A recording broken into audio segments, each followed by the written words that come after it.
के साथ बैठी है, इतना नहीं है हमारे पास, तो पानी भी नहीं है, वॉशरूम भी नहीं है, मुश्किल है। वॉशरूम के लिए आप लोग क्या करते हैं? बस बाहर चले जाए, जवान बच्चे हैं तो बाहर चले जाए।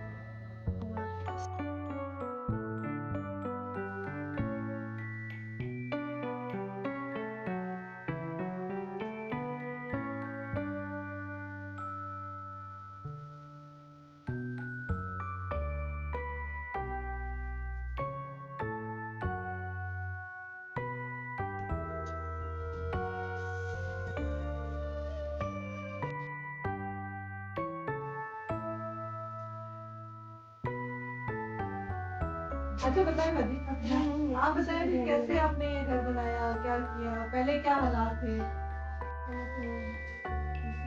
एक कमरा से बस ऐसे रहते थे, वॉशरूम भी नहीं था, कुछ नहीं था, पानी वाला बोर भी अभी था, वॉशरूम में भी नहीं। अभी भी वॉशरूम आपको बनाने वाले हैं ना, दरवाजा लगने वाला है। बस जितना ऐसे चलिए ये भी बहुत हो गया, पहले तो बिल्कुल ही वॉशरूम आप कह रहे थे ना नहीं था घर में। जी जी। तो वो ऐसे जैसे आपने ईंटें बजरी, तो मैंने देखा था पत्थर भी आपको डाल रहे थे। हाँ जी, खुद ही सारा इन्होंने बच्चों ने भी हेल्प की आपकी है? हाँ, बच्चे भी सारे अलग कर देते हैं, खुद ही बनाया सारे मेरे अल्लाह पाक ने बनाया। हाँ,